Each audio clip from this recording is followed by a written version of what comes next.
One thing with the Singer rear wheel F350s, I'm not sure if this applies to the dualies, but on the Singer rear wheel, let me just show you. There is a bump stop, front and back. They both look the same. Each overload leaf is supposed to contact that when you have your a heavy load in the bed, right? And in the rear, I'll show you right here. This is what it looks like. Same thing in the rear, right? Problem is even with my 3,000 pound camper with all of our stuff in it, where that camper's probably closer to 3,500 pounds, this doesn't come in contact. So I have to use airbags, which are right there. I don't necessarily like, I'm fine with the airbags, but I don't like that I don't have any contact with the overload spring. It's kind of why I bought an F350, is for the extra capacity. And because it doesn't contact this, all it does is, it droops down a little bit when you put 3,000 pounds on the bed, and then I air up the airbags and it, up to a level ride height with the front, and then we hit the road. So what I'm gonna do is I'm gonna pry this out. It's just rubber. I'm gonna pry it out, and then in its place, I'm gonna put 2 bushings side by side, and I'll show you what they look like. And all you need to do is a pry bar on the bottom of this, pull that out, and then you need 4 washers, and then a 9/16 ratcheting wrench, and that's all you really need to do this little mod here. And I'll show you what I'm doing. These guys right here, like I said, 9/16 ratcheting wrench. You need a couple. I believe these are 1/2 inch, or they're a little bit bigger. All you need is 4 of these because they don't come with them, and then this is what you're going to assemble them with. 4 boxes. It's confusing. There's 2 of these bushings in each one of these, so that's the front, and then that's the rear, right? So you'll have 4 bushings per side. These are $15 per box on Amazon, so this whole mod's $60. And it should reduce sway and make it ride a little. It won't droop as much without contacting the overload leaf. So once I install these, which I'm going to do right now because we're about to load the camper up and be on the road for 3 weeks, so I'll be able to kind of give a good review of this mod. But yeah, this is all they are. She's in the house, isn't she? No, she's in the yard. Yeah. Okay. Ooh, look at these big tires. Yeah, big tires on the rock crawler now, huh? Not quite. Pretty close to reaching that. All right, so I'm gonna go ahead and install these, and then I'll show you what that looks like. Just kidding. Like with any 10-minute mod. These are very well made. I don't know what kind of rubber that is, polyethylene or whatever, but it is tough as shit. I tried to get it out with pry bar and it wouldn't come out. I tried to lubricate it, it won't come out. So now what I'm going to do is I'm going to undo those 4 bolts right there, and then same thing on the back, and I can reach it all with a short breaker bar and 2 12-inch extensions and an 8-inch extension and 1 13mm dogs are barking, 13mm long deep socket.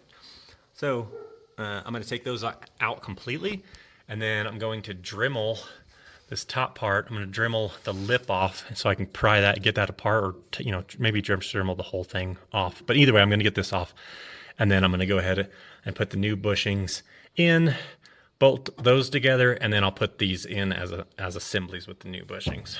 So I will update in a second. All right, in product, looks like this. This is the rear bump stop for the driver's side overload leaf. So this is what it looks like.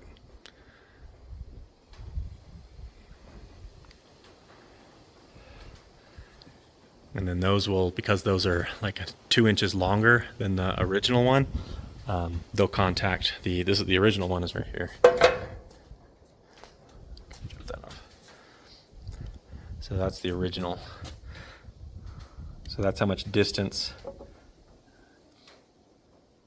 the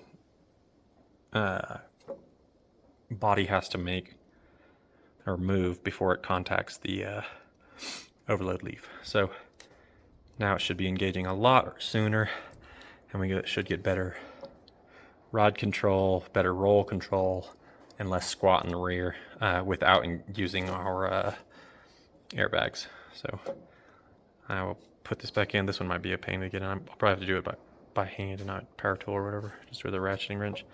But yeah, it's coming along a little slower than I thought. I found a trick. So instead of trying to Dremel these and PB blaster them and pry them out with a pry bar, if you have a set of these, I think these are, I've had them for a really long time. I think they're cable cutters. Just take the cable cutters. They fit right into this kind of groove like that. See that? Same angle. And just clip these a whole bunch of times and just tear up this material here until up here at the top is able to fail, like I guess the structure fails, and I'm able to grab this with my hand and pull it and just pry it out, and this is all able to collapse because it has all this extra material in here, or extra space in here. So neat little trick that's saving me. This one took half as long to get out as the other one because I was fiddling around trying to figure out how to get it out, and then once I cut it all up, it popped right out. So just do that.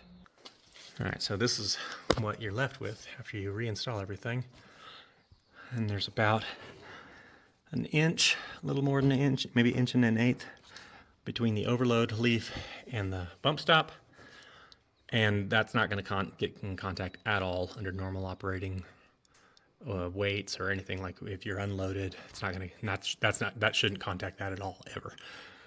Only when you're fully loaded. And usually what happens is when I've got, several thousand, 4,000 pounds in the bed, this overload leaf is still right here, and it's still about a half inch or to 3/4 of an inch away from contacting the original bump stop, which is only that thick. So I think they just miscalculated on this. I don't know why they would have installed bump stops that don't engage and overload leaves that never engage either. So if you have a 250, you only have these three leaves. You don't even have this. This is why, like, you buy an F350 is so that you have this overload, and it increases the payload capacity by having this overload leaf. And the rear, you can kind of see it. This job is probably a little easier if you take the rear tire off.